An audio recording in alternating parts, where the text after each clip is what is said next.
1967. The guided missile cruiser USS Canberra operated in the Gulf of Tonkin. Seaman Douglas Hegdahl fell overboard. He became a primary test subject in the ruthless machinery of Vietnamese captivity. A shockwave from a 5-inch naval gun swept the deck. Hegdahl lost his footing. Immediate plunge into the black water. The ship sailed away. 5 hours of waiting in absolute silence. Vietnamese fishermen pulled him out. They handed him to the local militia. He wore no uniform. He carried no weapon. Hegdahl realized his survival required a total psychological override. He wiped his personality. He built a new one. He constructed the persona of an illiterate, mentally deficient peasant. He told interrogators he could not spell his own name. Shift forward to August 1969. This fabricated cognitive failure would orchestrate a massive intelligence breach. The guards moved him to Rowe prison. They classified him as a zero-threat asset. They granted him free access to the yard. They laughed at him. Behind the vacant eyes, Hegdahl's brain processed data at maximum capacity. He initiated a systemic intelligence gathering operation. He mapped the compound. He analyzed patrol routes. He executed physical sabotage. He poured dirt into the base transport fuel lines. He listened to the abrasive grating of sand grinding inside the enemy truck engines. His primary objective was human data. He collected identities, ranks, capture dates. To prevent cognitive overload, he developed a mnemonic matrix. He encrypted the raw data to the melody of the nursery rhyme Old MacDonald Had a Farm. A single mental slip meant execution. He sustained this psychological strain for 2 years. He memorized 200 names. This dataset constituted a critical percentage of all confirmed POWs known to the Pentagon at that moment.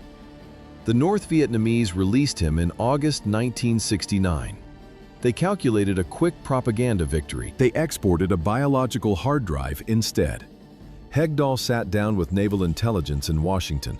He dictated exactly 256 verified names from memory. The cognitive tactics Hegdahl used in Rowe were a luxury. They were biologically impossible for Special Forces Lieutenant James Rowe. How long can a human body function inside a wooden box measuring 1.5 square meters?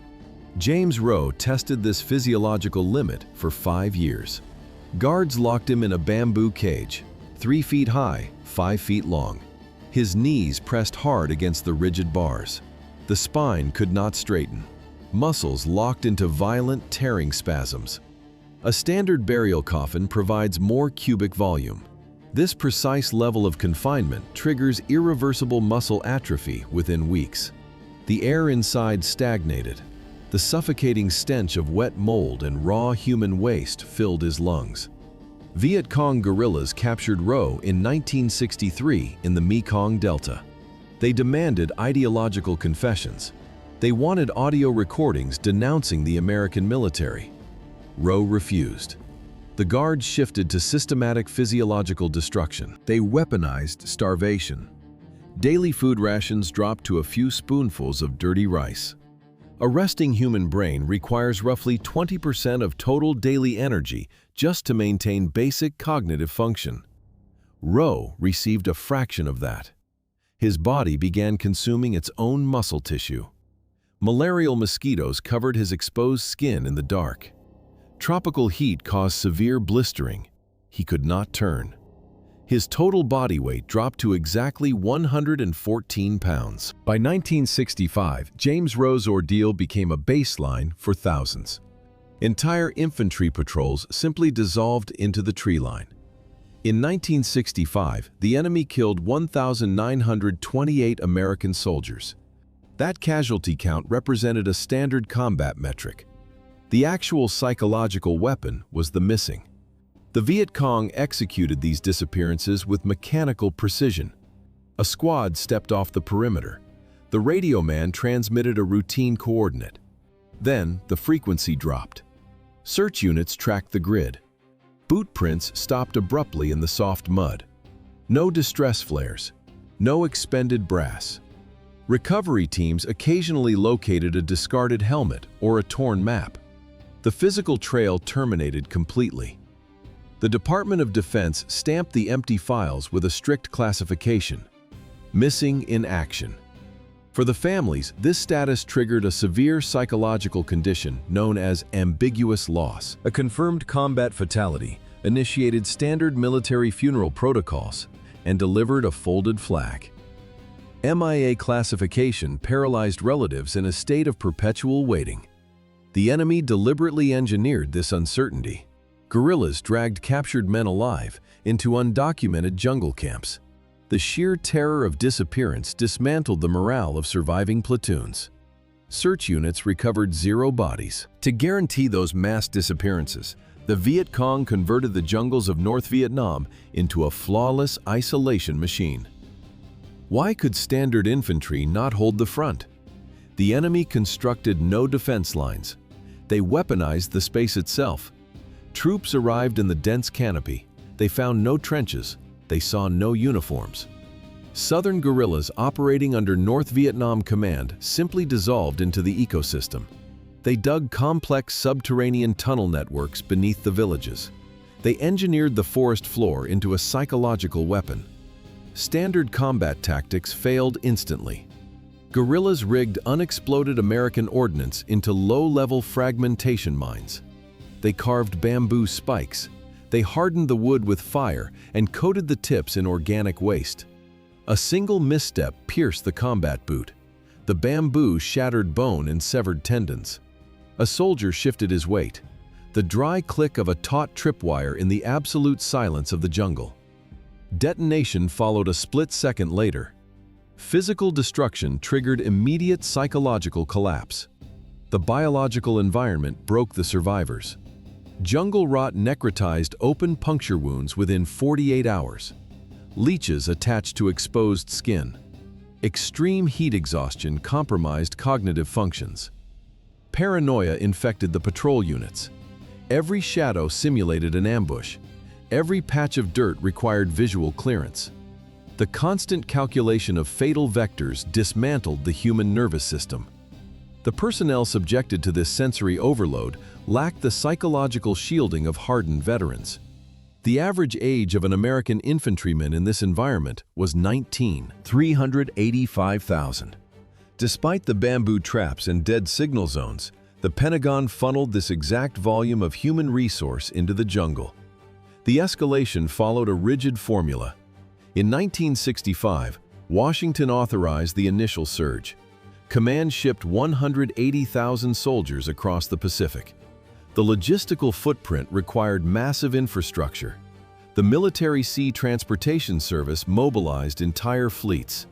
Relocating this personnel mass equaled dropping the total population of Omaha directly into a triple canopy rainforest.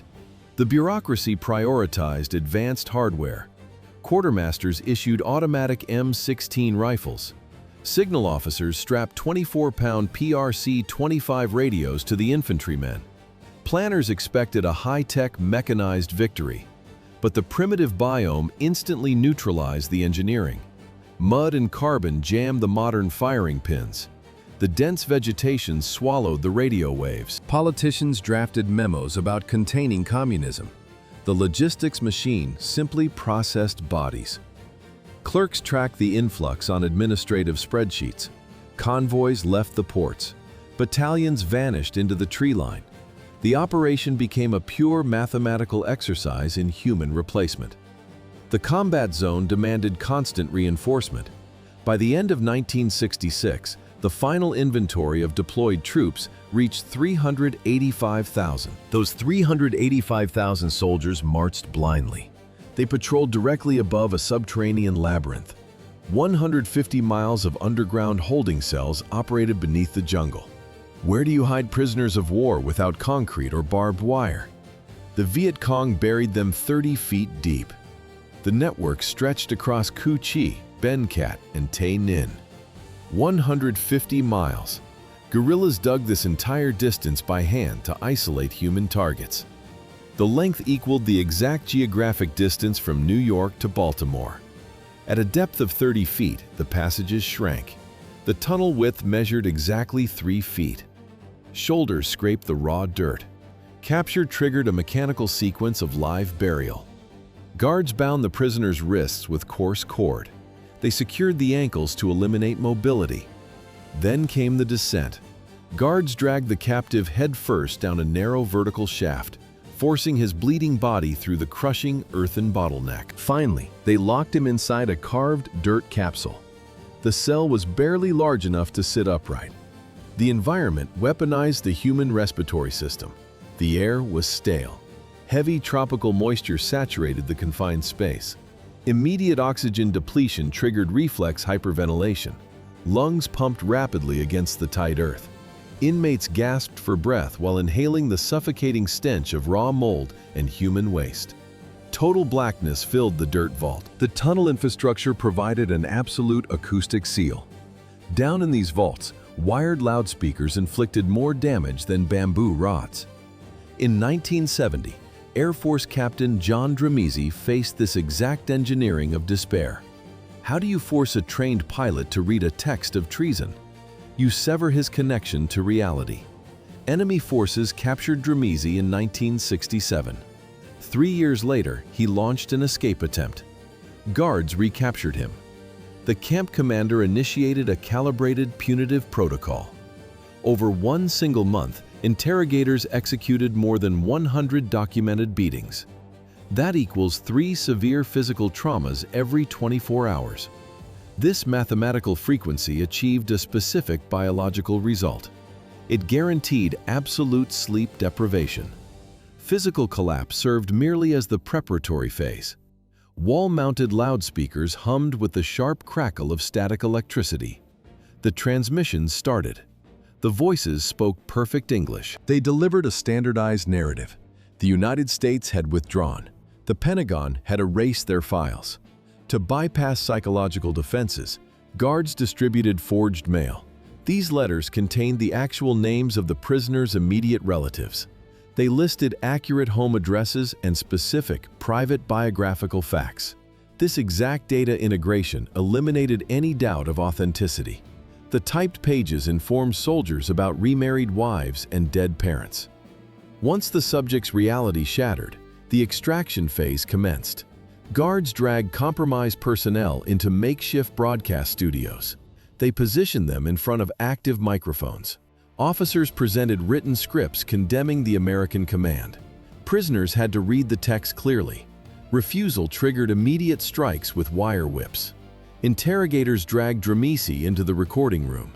They placed the microphone on the wooden table. He remained completely silent. The month-long assault had systematically dismantled his cranial anatomy. His nasal cartilage was entirely crushed. Blunt trauma had knocked out multiple teeth. Heavy mechanical impacts had fractured both of his maxillary facial bones in multiple places. Captain Dramisi survived 100 beatings, but shattered bones were only the baseline. The true weapon was the psychological pressure, an institutionalized system of mental destruction the command scaled across every single camp. Interrogators operated on a strict protocol. They delivered forged death notices of wives and children. This was not random cruelty. It was a standardized technique designed to artificially induce acute isolation syndrome. Guards isolated the men. They repeated the same narrative daily. No rescue was coming. America had moved on. The method relied on absolute duration. Physical trauma heals, but psychological decay scales seamlessly with time. The torture dragged on for months. Then it stretched into years of continuous pressure. The objective was the total erasure of identity. Interrogators methodically dismantled rank, memories, and military loyalty. The sheer length of exposure broke the mind's grip on reality. In 1973, the holding facilities finally opened. Former prisoners boarded medical evacuation flights. Men stepped onto the tarmac with irreversibly altered psyches. When psychological pressure reached its limit, architecture took over. In 1969, intelligence units uncovered a new method of captivity. They called them tiger cages. The name sounds like a crude animal enclosure. In reality, it was a high-precision tool for the anatomical deformation of a human being. What happens to a body deprived of the space to stand? anatomy begins to destroy itself. Reconnaissance teams found the first prototypes on Con Son Island. The Vietcong quickly brought the blueprints into the deep jungle. Builders constructed tight boxes from sharp barbed wire and thick bamboo lashing. No roof, no beds, just dirt. The minimal dimensions forced a man into a perpetual crouch, kneeling or squatting. This imposed posture structurally replicated medieval torture, triggering severe joint degradation in just a few days. Cartilage ground down, muscles locked into permanent spasms. Guards controlled the perimeter. Under the blistering equatorial sun, captors systematically thrust long sticks through the narrow bamboo slats to break any moment of rest. The prisoners had nowhere to dodge. They defecated exactly where they sat. Monsoon rains flooded the pits. The sensory reality matched the physical collapse. The air carried a thick, suffocating stench. It was the sharp smell of blood-soaked straw mixed with the sickening rot of fungal infections eating away at bare feet. Open cuts festered, flesh turned black, insects bred inside raw wounds. The jungle swallowed every scream. The architecture demanded maximum biological decay with minimal logistics. The rations reflected this brutal math. One handful of dry rice every 48 hours. Severe anatomical deformation inside the bamboo confines inevitably triggered total psychological collapse. The breakdown started in the brain. Hallucinations set in after a few days. Then the body turned on itself. Muscles atrophied from absolute immobility. Prisoners tried to shift their weight. It offered no relief. Skin rubbed straight down to the meat, constantly scraping against the rough, splintered bamboo walls with every microscopic movement. Infections multiplied in the open cuts. Spines fused into a permanent crouch. Time dissolved completely. When Allied rescue teams finally breached these hidden jungle camps, they encountered the absolute limit of human destruction. They found empty cages, dark blood soaked deep into the wooden floors. They discovered corpses left behind in the dirt, bones twisted unnaturally, faces completely unrecognizable. The biological timeline was brutally efficient. Total loss of human appearance took exactly 14 days inside the cage. The Vietcong never designed these enclosures as holding cells. They engineered them as tactical weapons to dismantle a prisoner's nervous system without firing a single bullet. Mass hallucinations signaled the final stage of mental collapse. Yet some nervous systems refused to shut down. In 1971, Sergeant John McKibben breached the perimeter. He overpowered a guard with a single bamboo pole. He vanished into the dense canopy.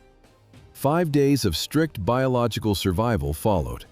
He consumed insects for basic protein. He drank stagnant rainwater. The human body burns thousands of calories daily navigating the dense tropical undergrowth. But McKibben kept moving until he intercepted an American patrol. He survived. But a successful breach was a statistical anomaly. Most escapees failed. Why were recaptured prisoners not executed on the spot?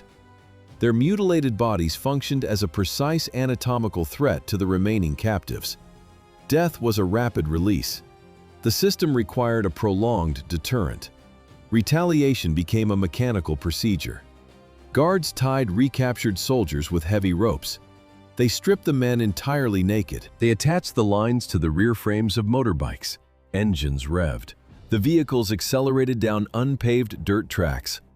Rough gravel acted as a heavy industrial abrasive. The friction shredded human skin straight down to the subcutaneous tissue.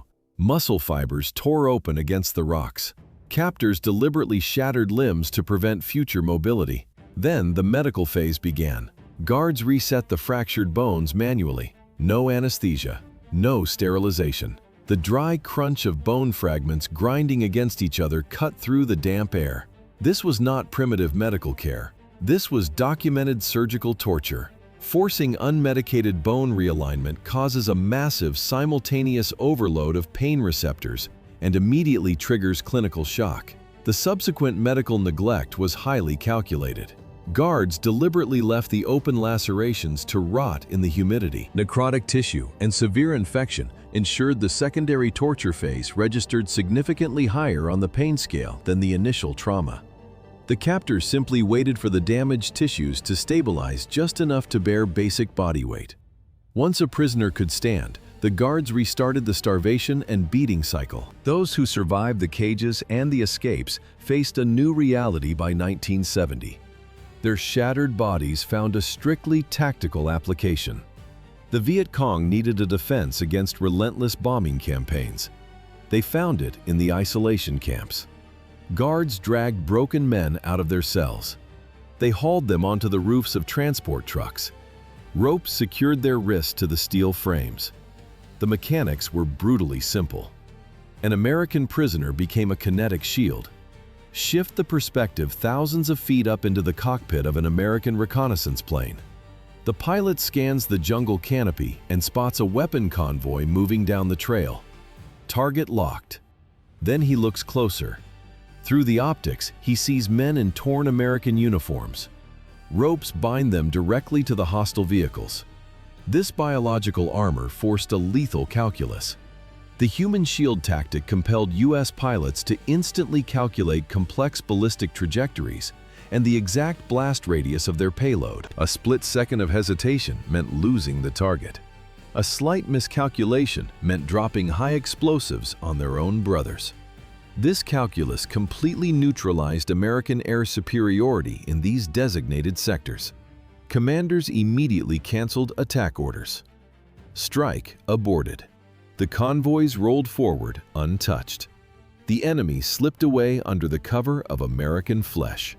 The prisoners realized their prolonged agony now actively protected the very soldiers who engineered it. It was the 6th year of the war. When psychological exploitation lost its tactical value, the shovels took over. Investigators pulled one nameless body from a shallow trench. The clay was packed tight. Forensics brushed the dirt away.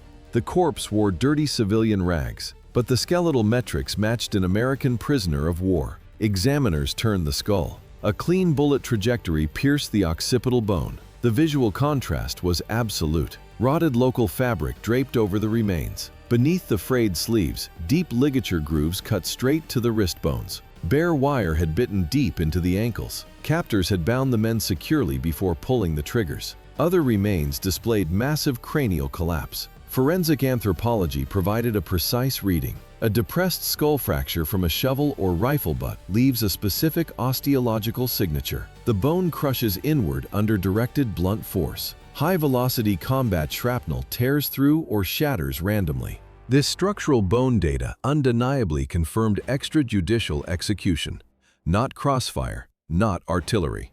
Autopsy reports logged a methodical sequence of physical trauma: broken ribs, missing teeth, pre-mortem bruising.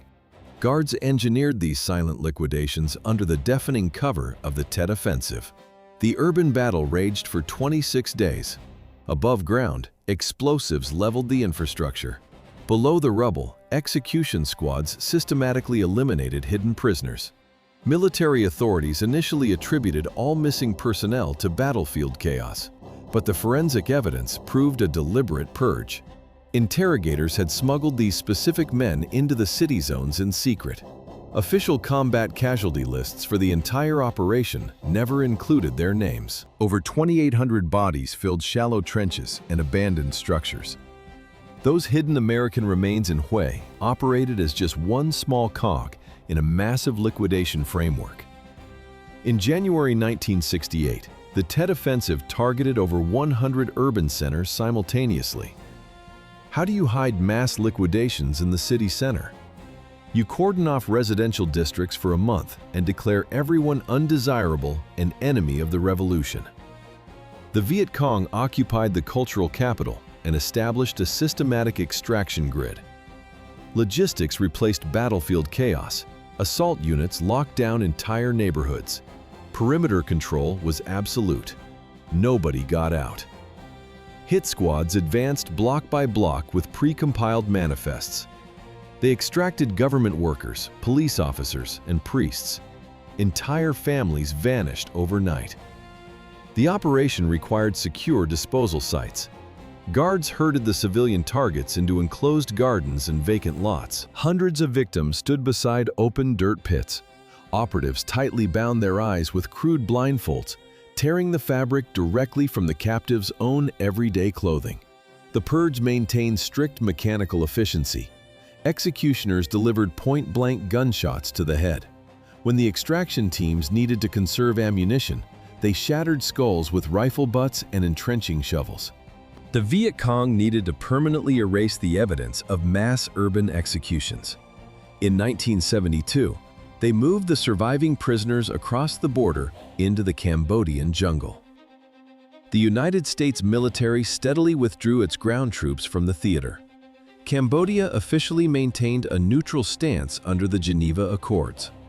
Crossing this border exploited international neutrality laws, rendering official United States rescue missions legally impossible. Ground incursions instantly became unauthorized acts of war. The prison network simply vanished from tactical maps. A primary containment zone operated near Karachi. The town sat directly on the Mekong River, surrounded by dense primary rainforest. There was no infrastructure. Guards forced feverish prisoners directly into the mud. They locked heavy iron shackles around their ankles. They secured the steel chains to the base of rickety bamboo cages. A continuous, monotonous hum of insect swarms circled over open, untreated wounds in 100% humidity. Dysentery spread rapidly through the mud-soaked compounds. Severe malnutrition degraded muscle tissue. Body temperatures spiked from chronic bacterial infections. Guards kept the captives chained by wrists and ankles 24 hours a day. Commandants strictly forbade inmates from lying down. Sleep deprivation served as a standard physiological control mechanism. Guards enforced compliance by striking the prisoners with bamboo rods. Escape vectors did not exist. The thick jungle canopy reduced aerial visibility to zero. American helicopters could not breach the airspace without triggering regional radar alarms. Men died without medical intervention or identification. No dog tags, no graves. Only missing files remained. To pull out the men who vanished without a trace, Command authorized a classified naval mission in June 1972. Operation Thunderhead. Command sanctioned one of the rarest covert operations in North Vietnamese waters this late in the conflict. The deployment signaled absolute intelligence desperation. Why did an elite mission fail? Equipment glitches and a harsh sea destroyed the night landing plan in minutes. Navy SEALs initiated a blackwater deployment. They launched from a submerged submarine. The objective required a zero-visibility coastal insertion to breach an invisible prison network. Command expected a flawless high-tech infiltration by elite forces. Basic radio failures and heavy swells shattered the assault. Visual contact dropped. The operators drifted in the dark. A support helicopter launched to extract them. It crashed. Rotors hit the water. The aircraft disintegrated. The impact ejected Lieutenant Melvin Spence dry from the fuselage. He struck the surface. He drowned. Search teams recovered his body hours later. Military records list Lieutenant Dry as the last Navy SEAL killed in the Vietnam War. While naval records stamped the lieutenant as the final combat loss, politicians drafted a different reality. Bureaucracy replaced tactical extraction. In January 1973, representatives signed the Paris Peace Accords. Ink dried on sterile white paper. Then the military transport jets landed. Operation Homecoming delivered 591 former captives to American tarmac. The visual contrast was absolute. Diplomats displayed flawless legal documents. The personnel exiting the aircraft presented severe physical mutilations: sunken eyes, atrophied muscles, chronic joint deformation. Washington closed the operational file. The logistics exposed a critical deficit. The extraction protocol failed to recover a massive segment of the deployed force. This numerical discrepancy initiated a decades-long geopolitical crisis. The resulting pressure forced the Pentagon to build a highly specialized infrastructure. They activated the Defense POWMIA Accounting Agency. Their exclusive directive: locate human remains. Even for the recovered personnel, the flight home provided no biological reset. Fast forward 4 decades, and severe psychological destruction continued to dismantle their cognitive functions. Systemic trauma simply transferred from concrete confinement into civilian environments. The conflict officially terminated, yet the regional grid retained a permanent unrecovered inventory. 1,600.